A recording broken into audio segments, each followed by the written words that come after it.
On today's show, we take you to our trip in Las Vegas, where we have the latest intel from around the league regarding the Heat's chances to land a star, plus some other observations from Summer League. All of that and more coming up next. You are Locked On Heat, your daily Miami Heat podcast. Part of the Locked On Podcast Network, your team every day.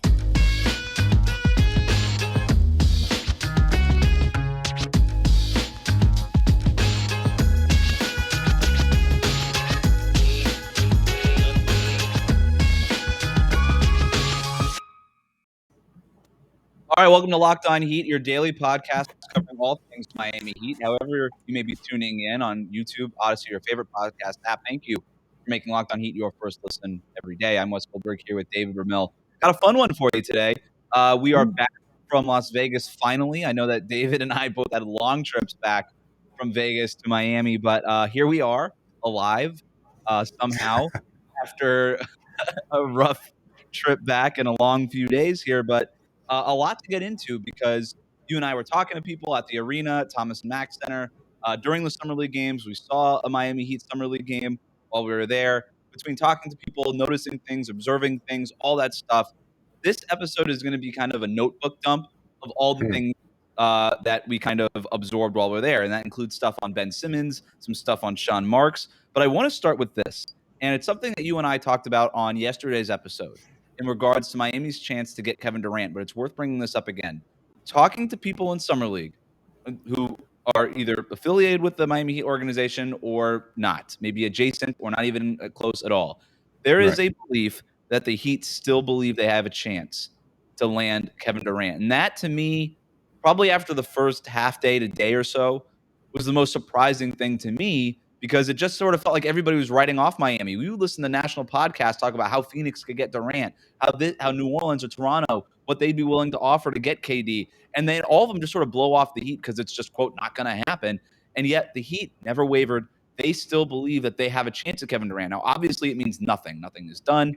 But this is not a delusional front office. If they think that Kevin Durant has a chance, or they have a chance at Kevin Durant, then they probably do have a chance. I don't know how big that chance is, but maybe there is. So that was my big takeaway, first and foremost. First, I think I happen to agree completely. I think Miami, as I mentioned in yesterday's show, they're not one to, pursue things blindly.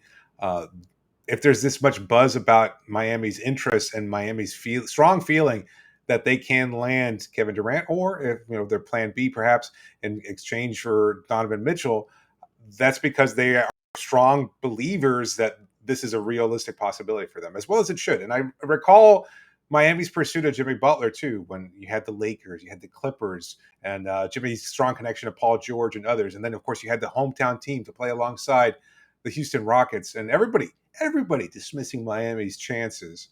And then all of a sudden, and at the time, I remember you and I saying, well, why not Miami?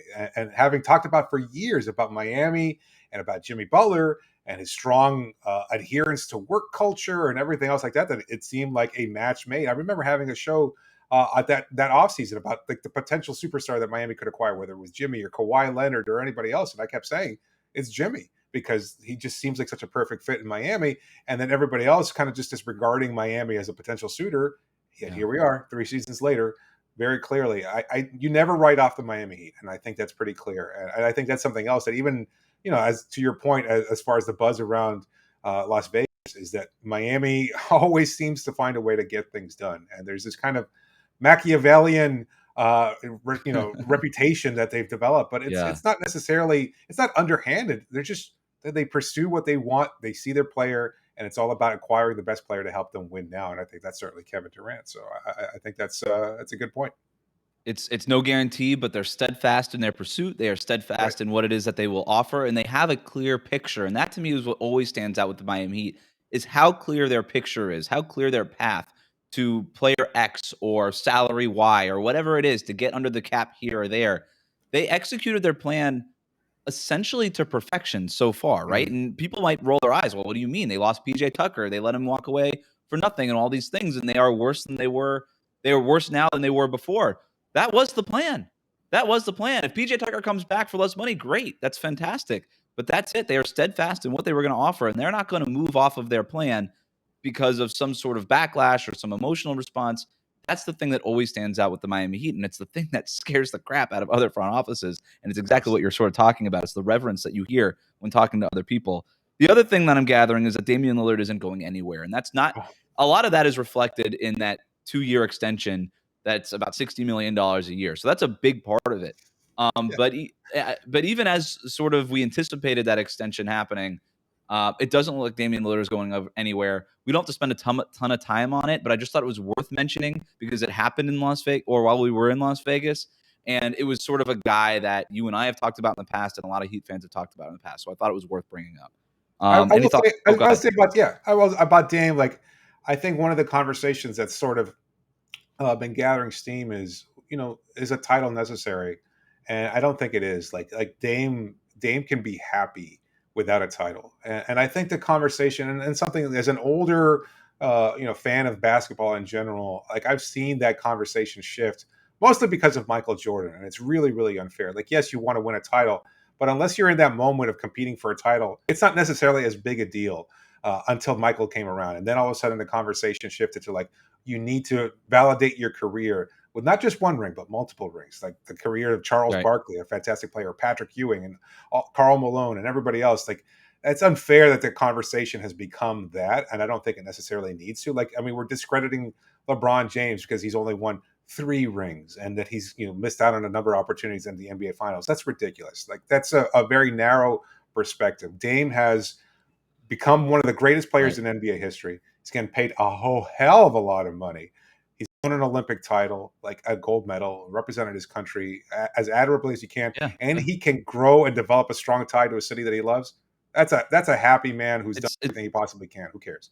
He's talked about guys like Dirk and things like that, guys who spent their entire career. I think that's the best case scenario for Dame's career is, hey, you just sort of things break right one season, you catch the right momentum in the playoffs, and you win one somehow. And I think Dame, just by posting that image with him and Kevin Durant on his Instagram with KD in a Blazers jersey, his idea is let's get a star to come to me, but I'm not leaving Portland. And if it doesn't happen, maybe that's just what it is. Curious, which one of LeBron's championship rings did you just discredit? Because you said 3, he's got 4. So is it one of the 2 Heat ones? Is it the Cavaliers one or is it the Lakers one? Which one are you not counting? The Lakers one. The Lakers one. Not because it was a bubble. Yeah, not because it was a bubble. Did the bubble? It was a bubble fluke? No. It was just because Miami's injury list was so high. That's all. The third thing here, and this is what I really wanted to get into, the Bradley Beal extension. A lot of people are looking at that as something similar to the Damian Lillard extension. And I don't think that these 2 extensions are created equal, namely because Beal, unlike Lillard, has a no-trade clause in his contract extension. That no-trade clause surprised a lot of people in Las Vegas because Bradley Beal is a good player. He is an all-NBA caliber player. He's been on all-NBA teams before. But he is not the kind of guy you give a no-trade clause to. I think Bobby Marks had it. There's only 10 or 11 guys who's ever had a no-trade clause. Beal, great player, not to that kind of level where you're like giving him that no-trade clause when guys like Steph and LeBron don't have that, right?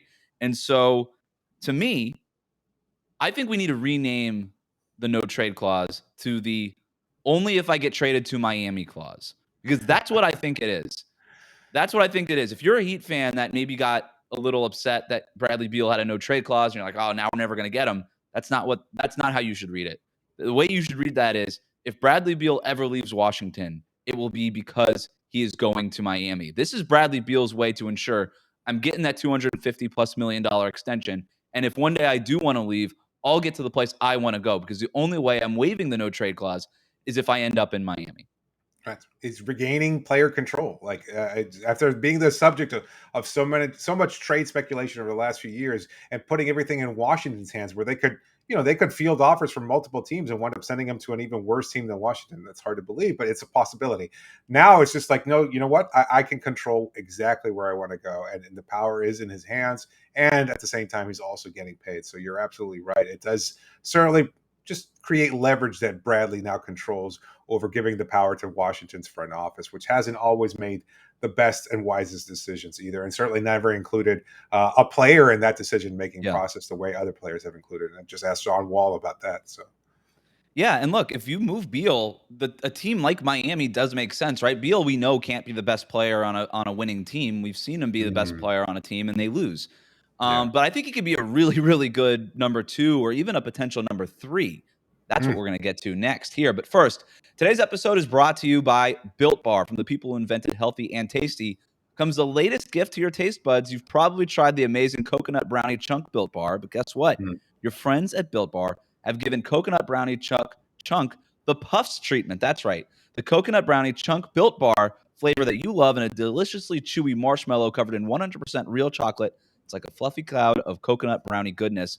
But stop drooling and listen. They're good for you too. Low calorie, low sugar, high protein, and all delicious. And I tell you this because if you've tried the regular Built Bars before, and you probably have because we've been talking about them for years, and maybe you were not a fan of them, give the Puffs a try.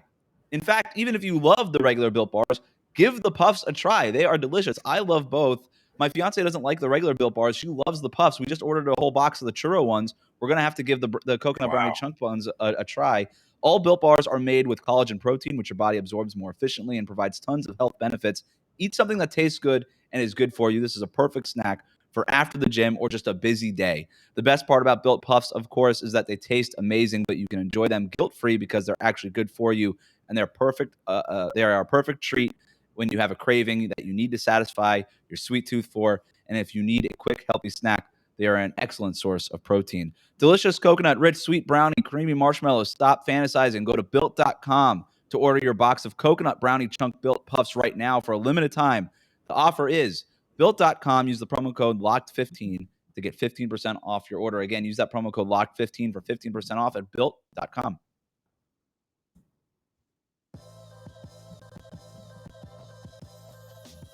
Back here with Locked On Heat. Reach us, LockedOnHeat@gmail.com, on Twitter @LockedOnHeat, and on Instagram @LockedOnHeat.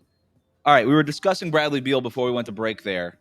And one thing I wanted to discuss there is I kind of teased it as maybe he could be the third option on a really good team. And here's what I'm wondering. Bradley Beal negotiating this no trade clause. He's not going to get traded now. He's going to kind of see what happens in Washington to start the season, right? You don't get a no trade clause, sign that extension, and then ditch. That's a bad look. Bradley Beal's obviously about optics here. That's a thing that I don't think he's hidden from.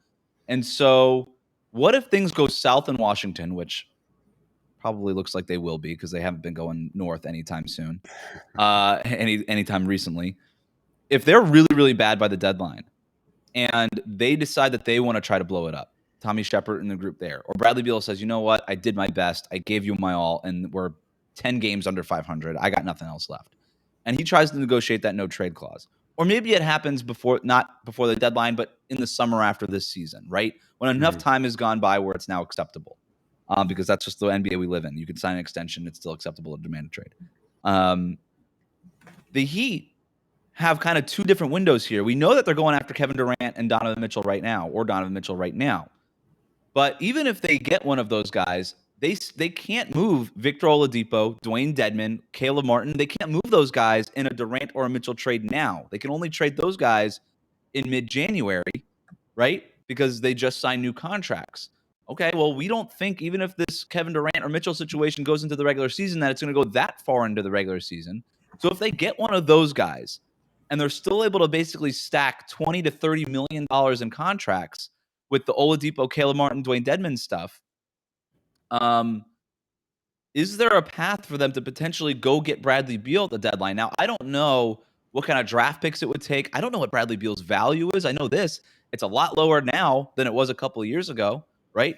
What other team is taking Bradley Beal at that number, at $50 million a year when he's age 34? So I don't know. I'm just throwing it out there. What if we're not thinking big enough with Miami, that we're so focused on landing KD or Donovan Mitchell that we're not looking at the bigger picture the way that maybe Pat Riley is looking at it? Now, this is not reporting. This is pure speculation, reading the tea leaves. But even if the Heat make a move now for KD or Mitchell, they still have a bunch of contracts that they can't trade until later that they signed basically with the intent to trade. So something's got to give. Are we? I want to talk about Beal in a second, but do you is your belief then that if they want to blow up the roster considerably and they want to get KD, who we are kind of just looking past and assuming, yes, Miami can land them at some point. If they can get KD, they'd rather get KD and Beal over KD and Mitchell. I don't know that KD and Mitchell is doable because Mitchell Mitchell and KD, either one will require probably all your draft picks, or at least most of them. And that's why I kind of bring it to Beal, because his value is not even close to what Donovan Mitchell's and Kevin Durant's is. So he might be more gettable if you're going to get both. If you're going to get 2 stars, it makes sense to get KD/Mitchell plus Beal. I just don't think that KD plus Mitchell is doable. Okay. Unless you get rid of Bam, which we know they're not going to do. Right. That's the goal. Look, Bam, strong ties to Beal, strong ties to Mitchell, which is why we talked about in the previous episode. Right. He is the centerpiece of all your recruitment activities. So as far as the Beal acquisition is concerned, I find it much more difficult to envision him asking out of Washington. And I can see your theory, and I can see why Miami is absolutely thinking big and always tries to contain, remain flexible to a certain degree, because they want to just always be able to have these opportunities come up and say, oh, we want to be able to take advantage of them, because you never know when a superstar might ask out. I don't think anybody envisioned James Harden asking out as quickly after he was traded from Brooklyn. We didn't see Kyrie and KD leaving this team. We didn't see them trading Donovan and Rudy in the same summer. So a lot can happen. You always want to be able to retain the option of being in the hunt for another superstar. I wonder how bad would things have to be in Washington for Beal to actually ask his way out? I think just getting the extension was the goal here. I don't think that he re-signed with Washington because he just loves playing for the Wizards, despite what he says. He says all this stuff. And I know that he's been sort of labeled the loser, doesn't care about winning, while Damian Lillard signs this extension while he hasn't won a championship and everybody praises him. I think that's a bit unfair. Sure. But all I'm saying is this. The no trade clause is the best possible thing that could have happened to Miami if they do want to get Bradley Beal. Because if Bradley Beal does, you're probably right. Better chance it is that he ends up just staying in Washington. But if he were to get traded, it's probably a 90% chance that he gets traded to Miami.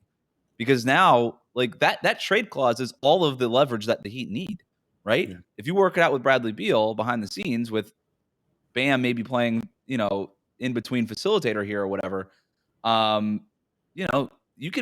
you hold all the leverage. You kind of hold all the cards there, because he could just he can veto any trade to anywhere else if he doesn't want to go there. All right, that's enough on the Beal thing, I think. What else here? Quickly, I'm just going to go through some other things. The Ayton stuff is really weird. I'm getting I'm getting the sense that his value as perceived by fans is much higher than his value is as perceived by people in the league, right? Yeah. And I kind of get the same thing with John Collins, right? It just feels like everybody's like, why wouldn't you trade for this guy? Why don't you sign this guy?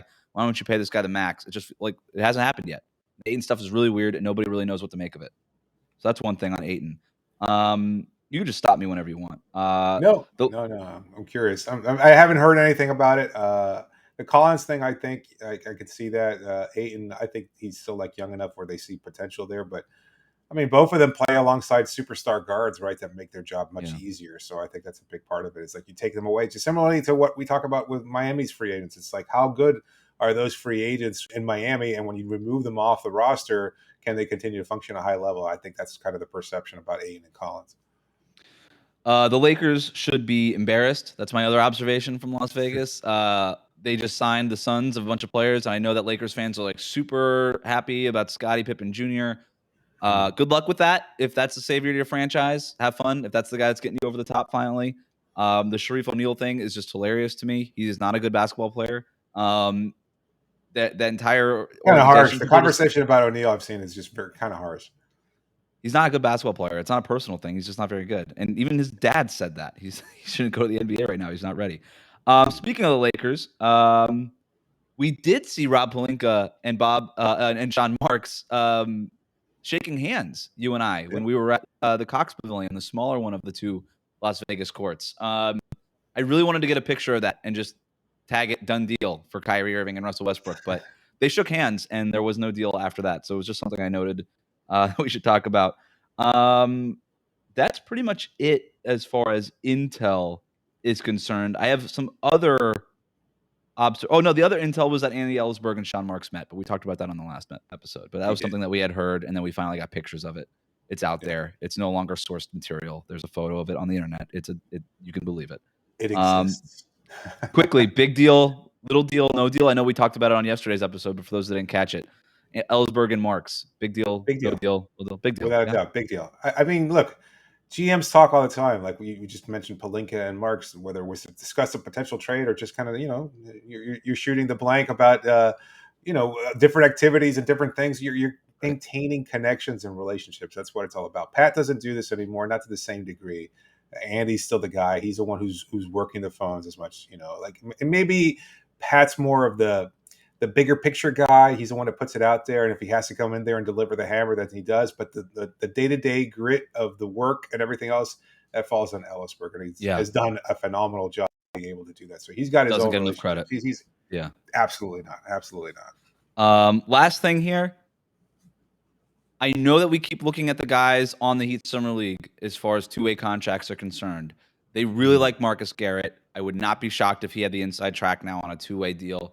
They like Orlando Robinson. I don't know that he's the guy you're looking for on a two-way deal. He might be more geared towards Sioux Falls. We like Bouye. Again, kind of feels like a lead guard who needs the ball, probably best in Sioux Falls than he is coming off as a sort of a utility player for Miami on a two-way contract.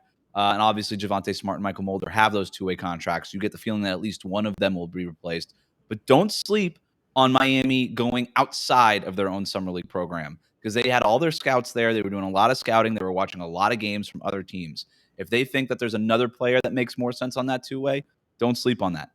Don't just think that it's going to be either these guys on the Summer League roster or the guys who currently hold the two-way contracts. They can easily outsource it and go in another direction if somebody else jumps off and becomes available. All right. We have some other observations from around Las Vegas coming up next, including an interesting thing I saw from Ben Simmons. That's coming up next here on Locked On Heat.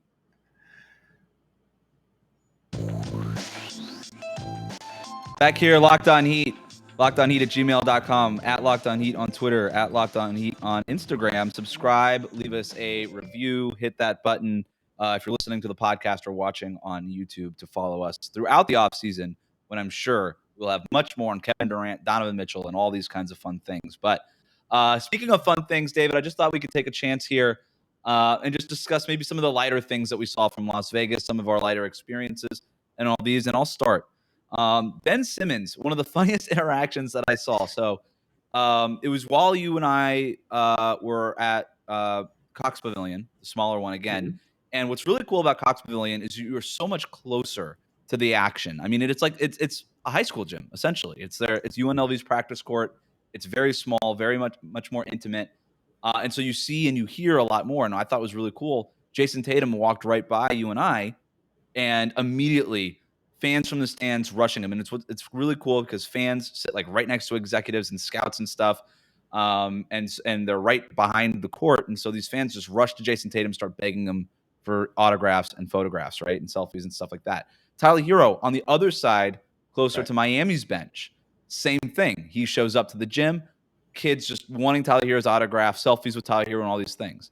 Nobody noticed Ben Simmons, just sort of sitting there in a bucket hat, except for this one guy. As I was walking out to use the restroom. I walk by, I don't think I told you this, and I hear this guy go, Ben Simmons, I still believe in you, bro. And Ben Simmons just turns to the guy next to him and just shakes his head. And I'm like, man, it must be rough to be Ben Simmons right now. It is. No doubt. Well, maybe rough isn't exactly the right word. Maybe not as smooth as he'd like it to go. Yeah, he can afford a bucket hat, so good for him. Yeah, well, he can afford a Kardashian too, apparently. I mean, that's part of the positive and negative to me about Summer League is, my own Summer League experience. It's my first time in Vegas, my first time attending Vegas Summer League is my recollections of Orlando Summer League, where you had that kind of intimacy you're talking about. From intimacy, we're obviously talking about like a closeness, a proximity, where the court is right there. You're hearing players talk to one another. You're sitting next to GM, scouts, coaches, players, whatever. Like it's you've got 2 rows of chairs around this court and very limited occupancy. And so you can see so much of and hear so much and interact with so many different types of people hovering around the basketball. It's not open to fans. or maybe a few kind of get in, or In Orlando, your and one kind of thing where you have your girlfriend's wise partners, whatever, right. they can get to go. But for the most part, it's different. And Las Vegas, it's that plus the fan aspect where you've got people buying tickets and you've got groupies and you've got all kinds of people wandering for your Right. autographs and things like that. That it's a little different, and it's really it's cool. Fun. It is cool, including the fans. Like Ndamukong Suh was just there. Like, right. why was Ndamukong Suh there? I will say this: if you're an NBA, like a real NBA fan, you probably are if you're listening to this. Make a trip to Vegas one of these years. It's really cool. So you said I forgot that this was your first time in Vegas and for Summer League anyway. So your general, I mean, it's a really neat atmosphere if you're a real basketball fan, because obviously you get to see like Paolo Banchero and Chet Holmgren and all these top picks, who, by the way, looked awesome. That was my other takeaway, is that the top 3 picks in this draft are all going to be really, really good. Really excited. But just a really cool experience, because you get to, it's all general admission, right? There's no assigned seating. So you just walk back and forth and you just sort of do your own thing, find a spot, see the rookie or player that you're interested in watching, and that's it. It's a great time. Yeah. It's kind of at one point, no, it's a lot of fun. At one point, I was sitting courtside, and like a row right there, but right before you sat down next to me, and it was the Heat had just come out, looking at the game before them.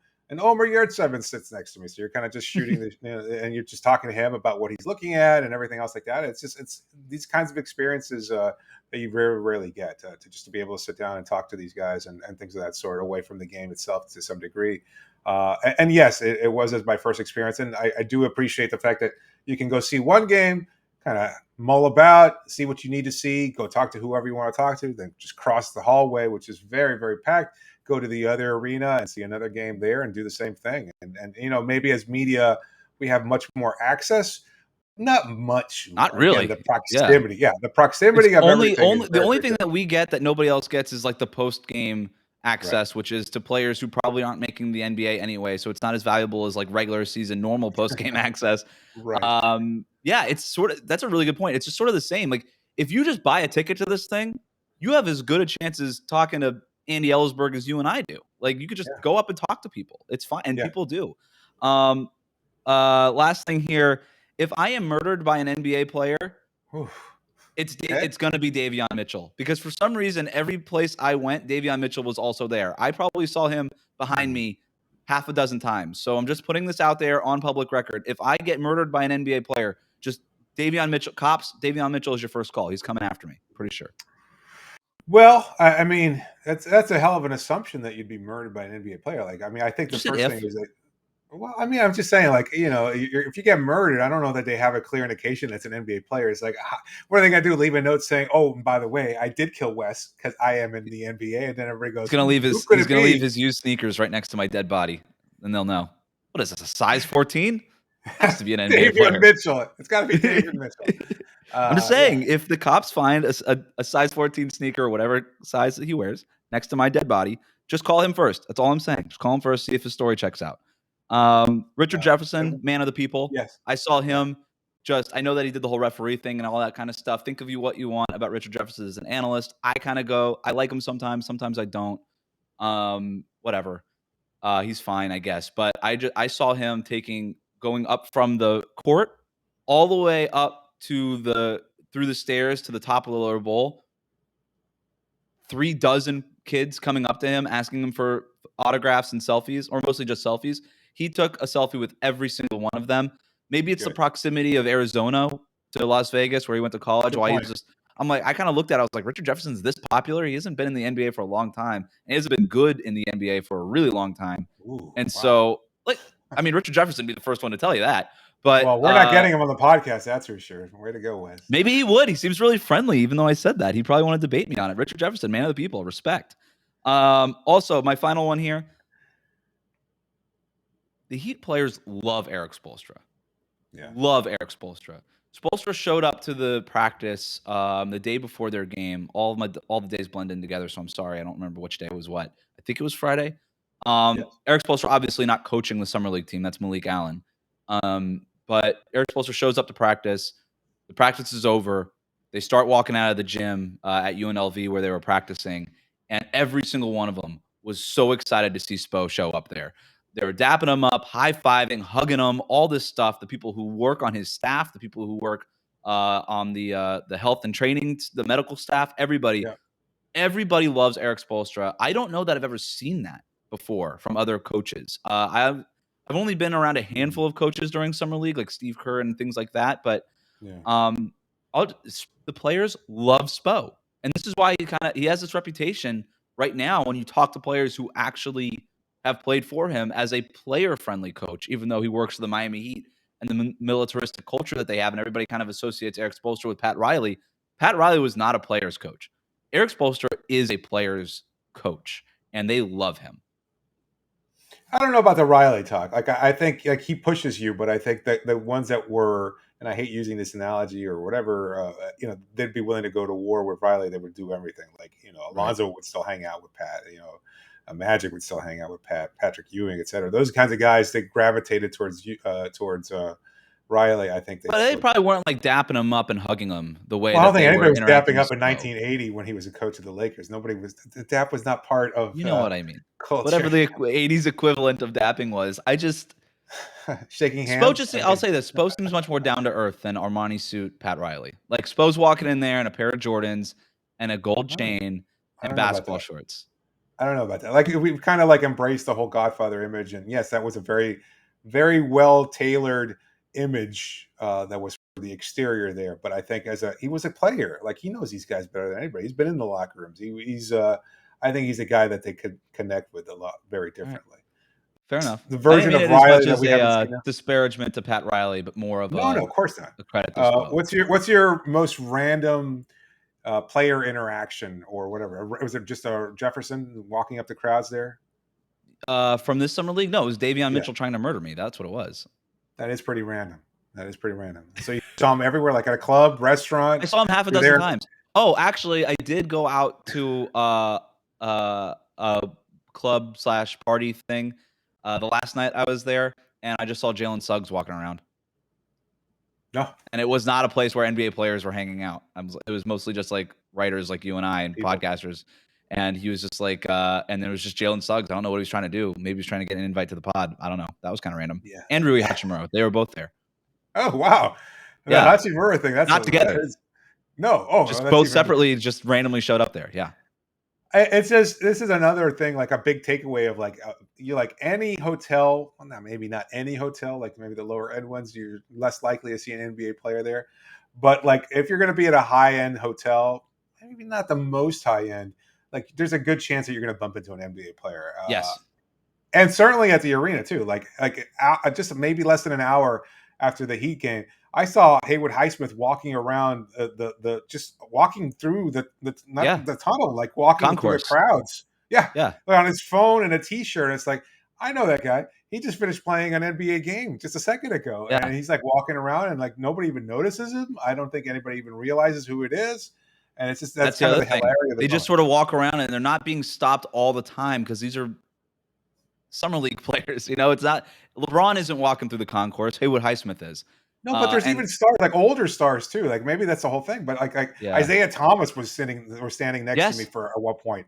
Yeah. Scottie Pippen was sitting right next to me. After the Warriors game, I went into the tunnel to catch up with some old friends, and I was just sort of chatting with somebody. And the NBA radio had or Sirius XM NBA radio, whatever, had their thing back there, their setup. And Scottie Pippen was sitting at their table, and I just was standing next to him for a long time. And I just like kind of looked over. I was like, oh my God, it's Scottie Pippen. Like I was standing like 4 feet from him for like 10 minutes. I didn't even notice it.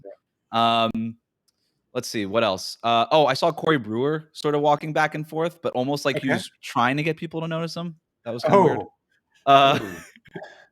I went to an event with Matt Barnes. Okay.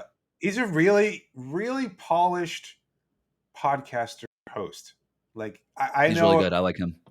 A lot of the conversation about Matt is his playing career, and then of course, his cannabis usage or whatever. Like that's all overblown and everything else. Like him as a personality, a media person now, he's really, really polished. Look, JJ Redick gets a lot of recognition and well deserved for his ability to lead a show and be a media member and things of that sort. But Barnes is right up there too, and he was really, really, really good in a live taping that they did of his show. So that was. I actually saw because at the big one, the Thomas and Mack Center, ESPN has their whole setup, like the ESPN Yeah, today with like Malika Andrews and Adrian Wojnarowski and Zach Lowe and those guys. They kind of are elevated in the corner, yeah, kind of by the in one of the lower bowls areas there, and you have like direct kind of line at one of the player benches, I think, from yeah, where they are. yeah. And Matt Barnes was standing or sitting like baseline, and they were screaming at Matt Barnes to kind of come up and do an ESPN hit, and he just sort of waved them off and said no thanks. But I think because JJ Redick is a little bit more mainstream than Barnes Right. because of the sort of subject material that Barnes does discuss, like you said, all the weed stuff that he does. Yes, Disney probably shies away from that a little bit. To some degree, yeah. So also you mentioned like the hotels. Go to the Aria. I'm serious. If you love the NBA, go to Summer League and just hang out around the tables, like the Oh yeah. blackjack tables at the Aria. You will see many NBA players. Resort Oh, World, which is a new for Vegas sure. hotel. A bunch of the Yep. teams were staying there. I'm pretty sure the Heat were. I'm not sure if we're supposed to divulge that information, but whatever. Just if you're an NBA fan, go to these hotels. You'll see NBA Yeah, players. you're gonna do it anyway. Like I mean, it's not like you're gonna get access to them, or if you're a security risk, there's a good chance they're gonna likely beat your ass, and there's nothing you can do about it. Like I mean, they're NBA players. At But the you have a same good time, chance of like sitting down at a blackjack table and playing cards with an I NBA walked player. I walked through the Aria for 15 minutes with Spencer Haywood, like NBA Hall of Famer Spencer Haywood, the subject of Winning Time, the new HBO show based on the Los Angeles Lakers. Like, That's and cool. no one recognized me, but no one recognized Haywood either. And that's like, that's mind blowing, is that these kinds of Right. things happen, is that you can just walk around like this. And then, yeah, even Vegas is sort after, of funny like that, isn't it? Because there's just so yeah, much happening. It's just hard to notice anything. right, right. And then in the meantime, you're like walking past, and there's people, just losing their life savings at the craft tables or something like that. So it's just so much going on there, and it's just kind of hard to keep track of everything. But it's certainly a unique, unparalleled Yes. experience if you're in basketball periphery. It's become such a bigger deal. Like again, I mentioned Ndamukong Suh earlier. It just like was weird to me that he was there. He has no affiliation with the NBA whatsoever. It was I just a just like dude, watching an basketball. athlete, just going to a game as if it was a regular. Like you see football players at regular season basketball games all the time, sitting courtside. It's just what Yeah, they do. But at a summer league, it's become such a bigger deal than I think it was even in years past, especially last year because the access was nothing. It was right. weird because it was the pandemic, and it really felt like it bounced back in a big way. And Oh, I think so. it's a really cool experience. I have no plans on not going anytime soon. I'm Maybe kind not of next hooked. year. Yeah, I'm Might be kind on of my hooked. honeymoon. I'm not sure, but yeah, Well, I'm ready to go. that'll be. You don't want to take your fiance, or no, at this point, at Actually, that point, maybe I would could be your talk her wife. into doing the honeymoon in Get for out of summer here. league. Yeah, that's not going to fly. I can't imagine. I can't, I don't know. You don't think she'll be into it? A trip to Vegas to watch NBA players walk around casinos, She doesn't probably want to do not that. as exciting. Yeah, not up there with like say Hawaii or anything else. Sorry, I don't know. I don't know Oh, where your I'll honeymoon ask plans her. are. I'll at least just bring it up. Doesn't hurt to ask, right? Good luck with all that. That'll do it for today's show. Thank you for listening to Locked On Heat. Remember to subscribe to Locked On Heat on YouTube or wherever it is that you listen to podcasts. All you have to do is tap that button to never miss anything that we've got. Again, we're going to be covering the Kevin Durant, the the Donovan Mitchell stuff. Until it ends here on the show. Comment and leave a 5-star rating. Reach us on Twitter at Locked On Heat. Thank you for making Locked On Heat your first listen every day. For your second listen, get up to date on the latest news and rumors in the NBA in just 30 minutes every day with Locked On NBA. Locked On NBA, your daily NBA update in just 30 minutes. Thanks for joining me, David. You got it, Wes.